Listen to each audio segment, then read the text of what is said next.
చాలా సందర్భాలు చూసి అందరినీ అంటారు ఆ మాట, అందరికీ ఆ చనువు ఇస్తారు.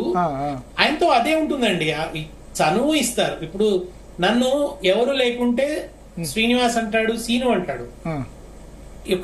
ఇంకొక వ్యక్తి ఉన్నాడంటే దేశపతి గారు అంటాడు. ఓకే, అంత ప్రెసెన్స్ ఆఫ్ మైండ్ ఉంటుంది ఆయనకి.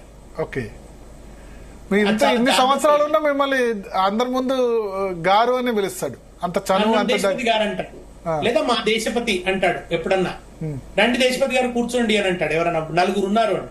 ఓకే, కానీ మామూలు సందర్భాల్లో సీను అనో లేకుంటే దేశపతి అనో పిలుస్తారు. ఓకే, ఏదైనా తక్కువ మందిలో ఇద్దరమే ఉన్నప్పుడు ప్రధానంగా మాత్రం, మూడో వ్యక్తి లేనప్పుడు అట్లా పిలుస్తారు.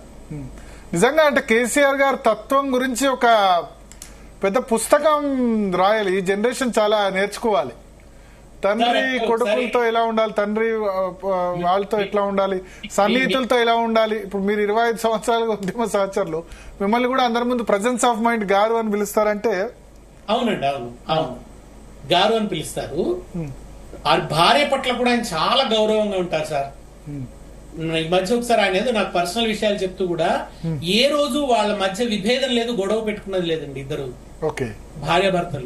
భార్యాభర్తల జీవితంలో జనరల్ గా కలతలు, అభిప్రాయ భేదాలు ఇవన్నీ ఉంటాయి కదా, అసలు వాళ్ళ మధ్య అది లేదు.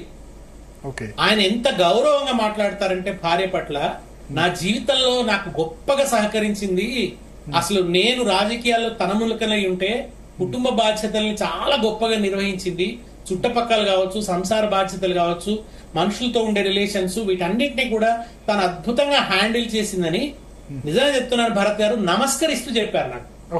నేను ఆవిడకి జీవితంలో చాలా కృతజ్ఞుణ్ణి అని చెప్పి నమస్కరిస్తూ చెప్పారు. ఆయనకు అంత గౌరవం భార్య పట్ల. కానీ మరి ఇట్లా మీరు అన్నారు కదా, ఇప్పుడు అందరి ముందు తిడితే వీళ్ళు హట్ అవుతారని ఆలోచించరా కేసీఆర్? ఏమిటో మరి, అంటే వాళ్ళిద్దరి విషయంలో మాత్రం అంటే ఆయనకి పని ముఖ్యం అండి. పని రాక్షసుడు ఆయన, వర్కహాలిక్.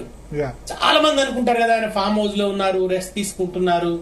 ఆయన ఎప్పుడు రెస్ట్ లో ఉండడం నేను చూడలేదండి. ఎప్పుడు ఏదో ఒకటి ఆలోచిస్తూ ఉంటారు, చాలా రెస్ట్లెస్ గానే ఉంటారండి. రెస్ట్లెస్ గానే ఉంటారు ఆయన. నిరంతరం ఆలోచిస్తారు, నిరంతరం అధ్యయనం చేస్తారు.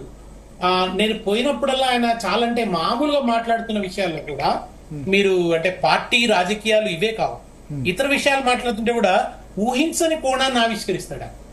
చాలా జనానికి సంబంధించిన కోణం ఉంటుంది, ప్రజలకు సంబంధించిన కోణం ఉంటుంది. మీరు మొన్న నేను ఊహించలేదండి, ఏది మన అక్కడ ఛత్తీస్గఢ్ లో జరుగుతున్న ఈ ఎన్కౌంటర్ల నేపథ్యంలో